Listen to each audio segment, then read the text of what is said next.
There's a quiet principle about money that some families have carried with them for thousands of years. It revolves around the number 7. Once you truly understand it, you start to see why certain families create wealth that lasts for generations, while others work endlessly and still struggle to hold on to anything. Financial institutions are aware of patterns like this, but they rarely explain them in a way ordinary people can actually use. That's what I want to change right now. Let me ask you something real. Have you ever reached the end of the month, checked your account, and felt confused about where everything went? You did your part. You worked hard, showed up every day, sacrificed your time, your energy, even your health sometimes. Yet somehow, the money never seems to stay. It feels like no matter what you try, there's always more month left than money. Maybe you've tried budgeting apps, read financial books, or followed advice online, but something still feels off, like there's a hidden leak you just can't locate. Here's the truth you need to hear. You were never taught the real rules. The kind of rules that explain how money actually behaves, how it grows, how it disappears, how it can be protected, and how it can be passed down across generations. I want to share a story with you. There was a woman named Diane. She worked tirelessly for years, nursing during the day and cleaning offices several nights a week. She wasn't careless. She wasn't lazy. In fact, she did everything people say you're supposed to do. But every time she managed to save something, life would step in and take it away. A car repair, a medical expense, something in the house breaking down. It always felt like she was chasing money that kept slipping through her fingers. At the same time, she noticed other families, people who didn't seem to be working any harder than she was, buying homes, building stability, sending their kids to better schools. Naturally, she wondered, what do they understand that I don't? Most people never stop to ask that question deeply, and those who do often settle for shallow answers. They say it's luck, or connections, or some kind of unfair advantage. But that's only part of the picture.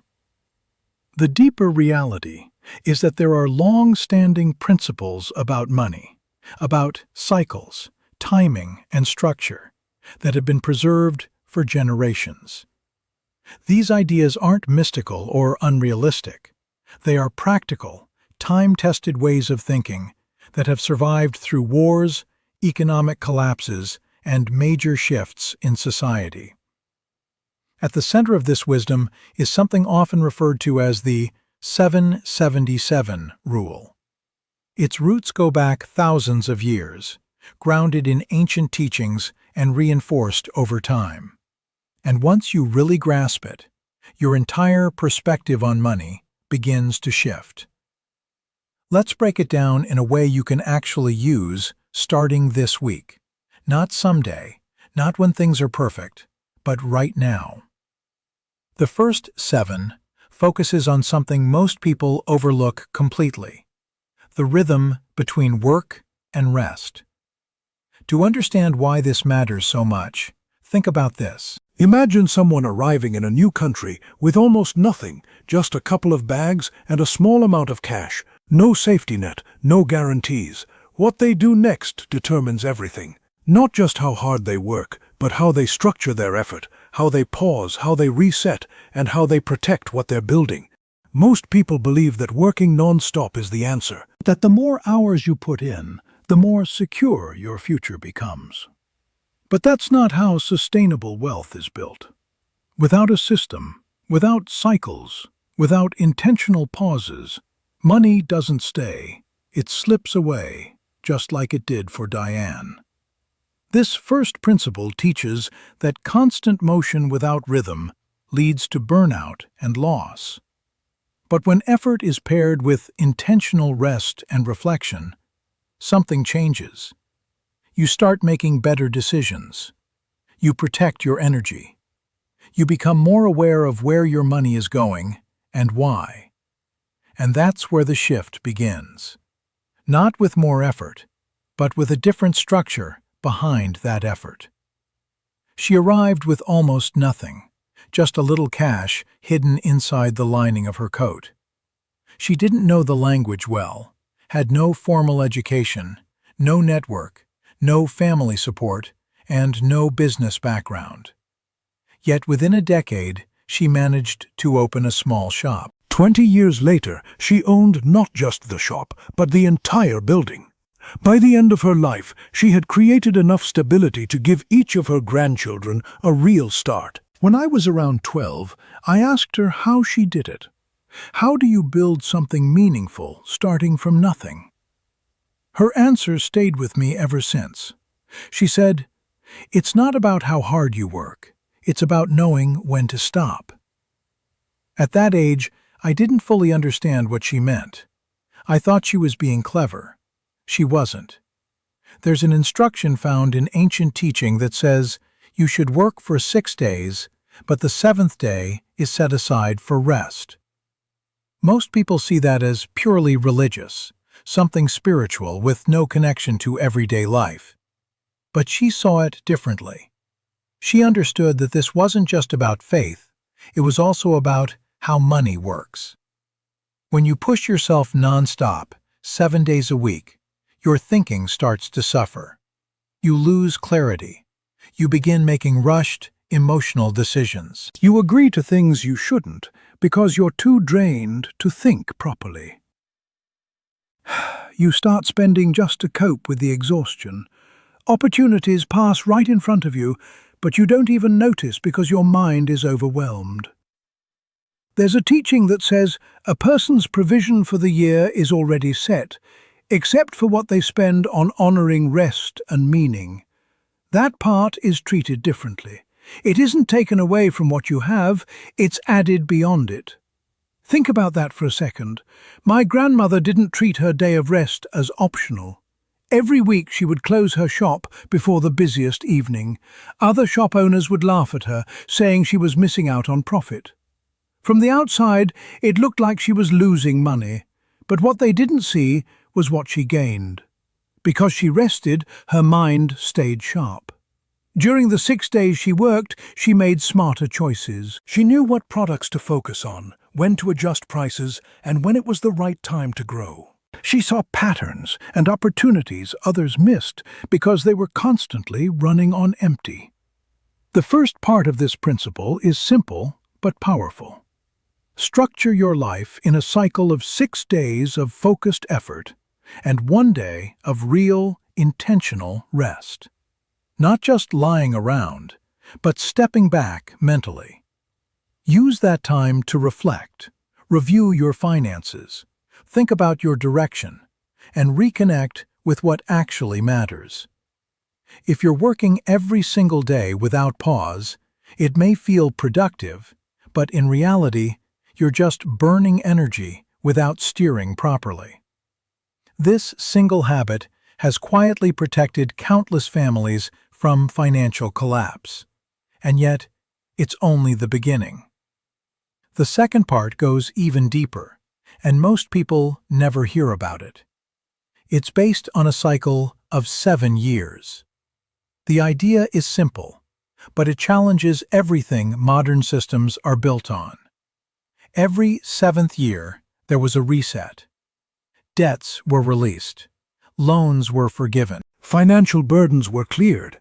Imagine what that means. Instead of carrying pressure year after year, there was a built-in moment where everything could start fresh. It prevented people from being trapped in endless obligation.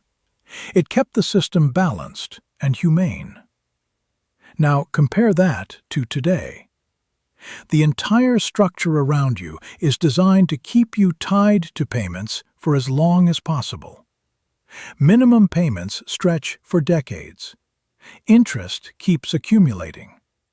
The system benefits when you never fully escape. That's why this principle feels so unfamiliar. It goes against what you've been taught to accept as normal. But once you understand it, you start to see money differently, not just as something to earn and spend, but as something that moves in cycles, something that needs structure, boundaries, and moments of reset. And when you begin to apply even a part of this thinking, things start to shift in ways that hard work alone could never create. The system around you wants you to accept debt as a permanent part of life, something you just carry forever. But in older traditions, debt was never supposed to trap you endlessly. It was meant to move in cycles, with clear points where things reset. I remember a man, I'll call him David, who came to speak in our community years ago. At one point, he had everything going for him. He was successful in real estate, had multiple properties, steady income, and a strong reputation. Then, the financial crisis hit. When it was over, he found himself buried under more than $2 million in debt. It wasn't just financial pressure. It was affecting every part of his life. He couldn't sleep. His marriage was under strain. One morning, he sat in his car outside his office and realized he couldn't even walk in. He felt completely stuck.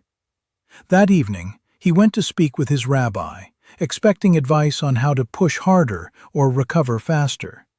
Instead, he heard something completely different. The rabbi told him, "This isn't just a setback. You're in your own reset cycle. This is your chance to release, not a punishment." What he explained changed everything. This idea of a 7-year cycle isn't only about canceling debts, literally. It's about stepping back and taking a full, honest look at your financial life, then letting go of anything that no longer serves you.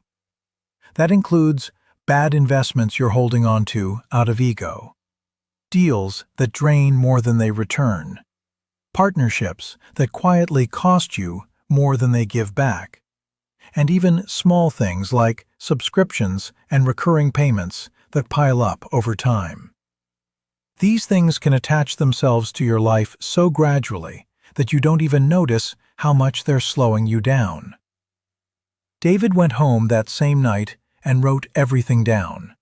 Every single obligation, loans, payments, agreements, expenses. Then he asked himself one simple but powerful question. If I were starting over today, would I choose this again? If the answer was no, he started working on letting it go. It wasn't easy. He sold properties even when it meant taking losses. He walked away from a business partnership that had been quietly draining him for years. He canceled expenses he had been paying out of habit, not necessity. The process took time, about 1.5 years, but by the end of it, his situation had completely changed. He wasn't carrying the same weight anymore. His income had dropped, yes, but his expenses had dropped even more.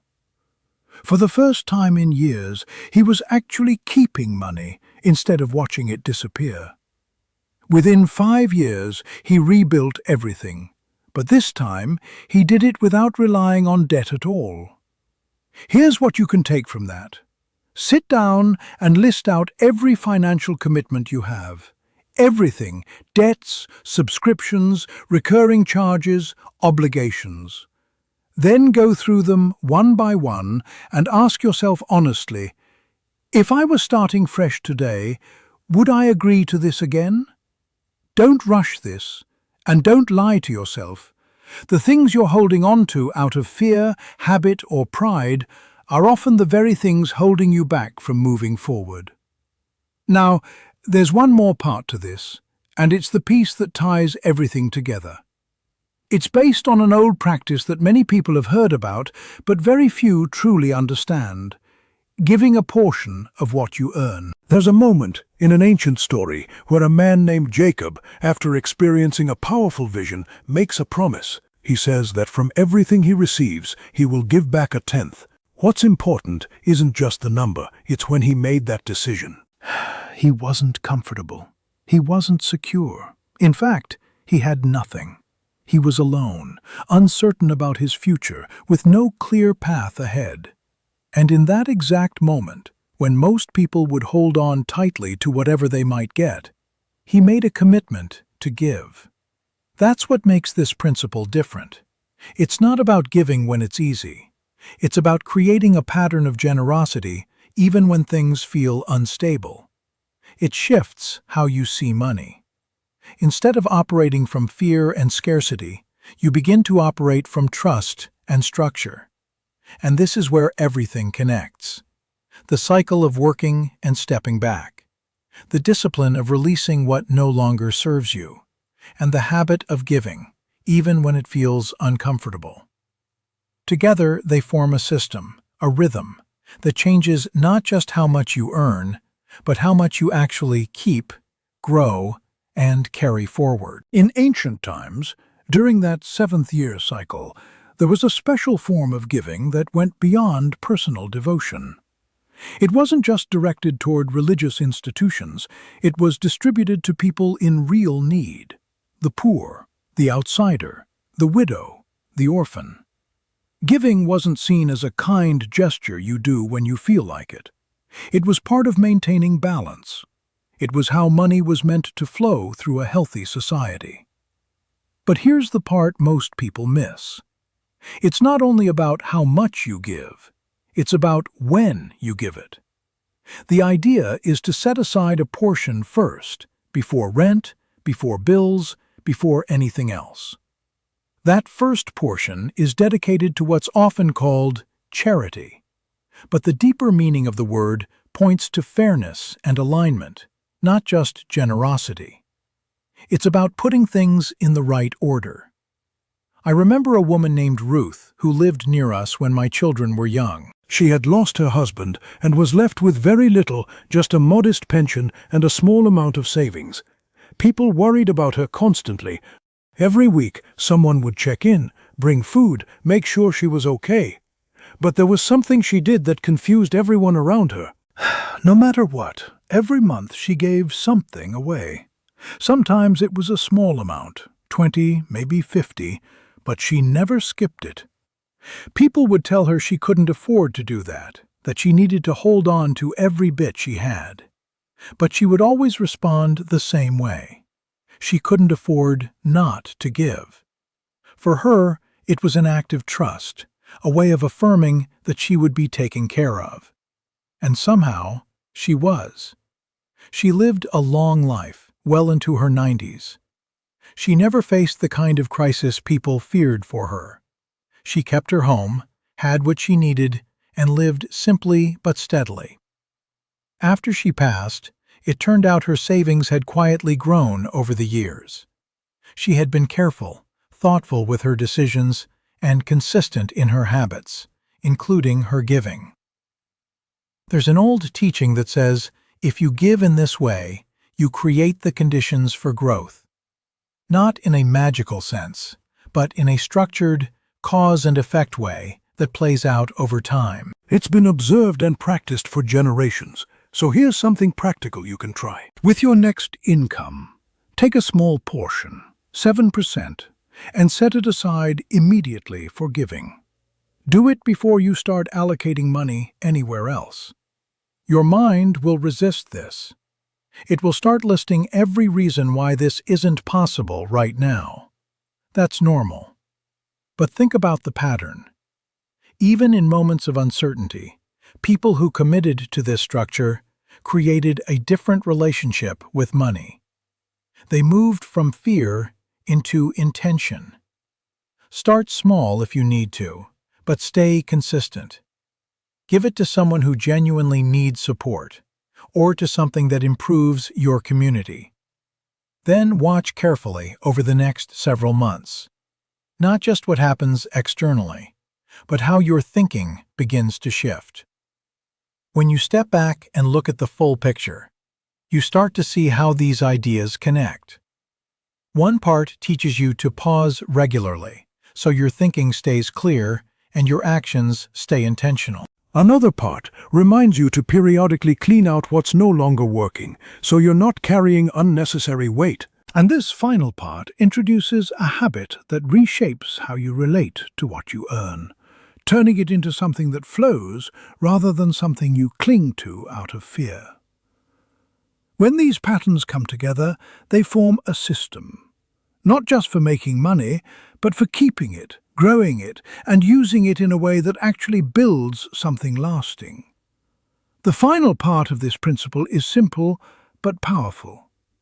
Set aside a portion, 7% of whatever comes into your hands, and give it before you do anything else. Before bills, before expenses, before anything.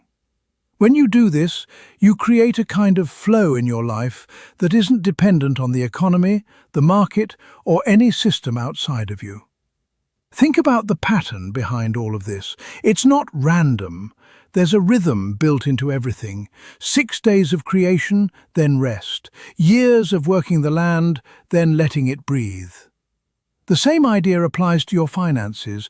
If money is always being pushed, held, and controlled without pause or movement, it starts to stagnate. But when you give it space, when you release what no longer serves you, and when you allow it to circulate, it behaves differently. Money that you cling to out of fear eventually loses its power. But money that you handle with awareness, that you're willing to let go of at the right time, and that you use to support others, tends to grow in ways that don't always make sense on the surface.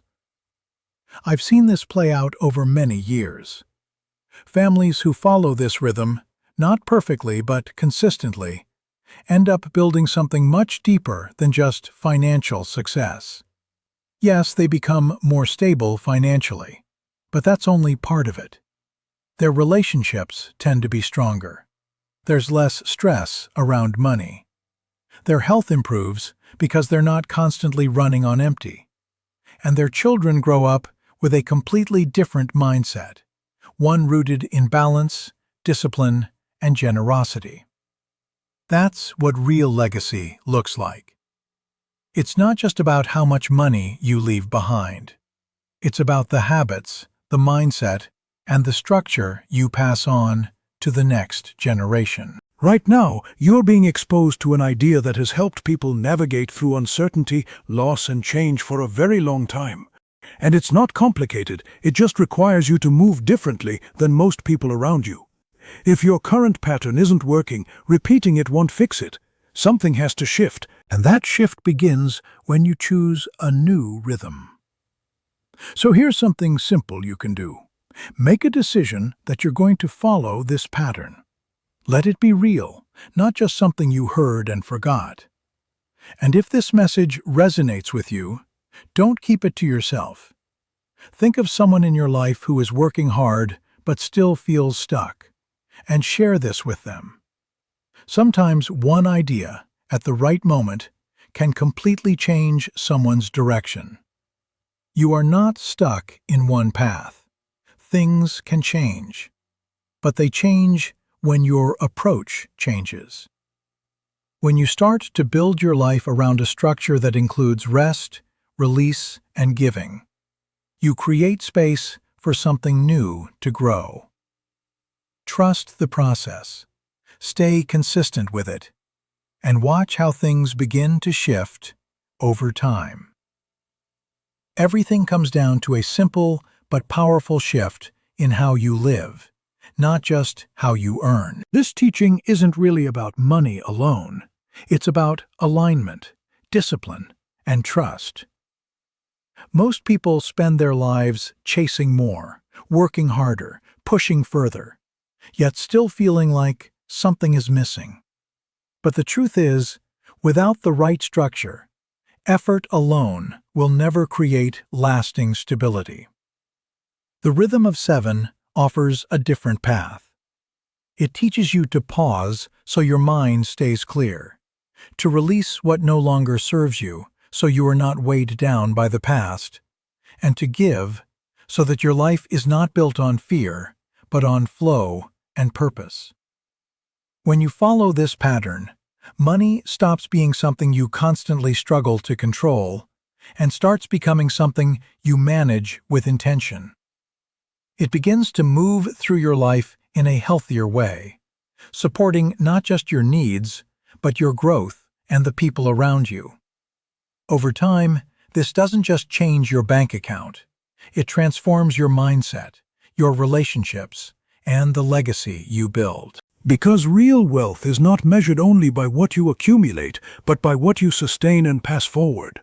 Generational strength is created when wisdom is practiced consistently, not occasionally. And right now, you have been given a pattern that has carried people through uncertainty, loss, and success alike.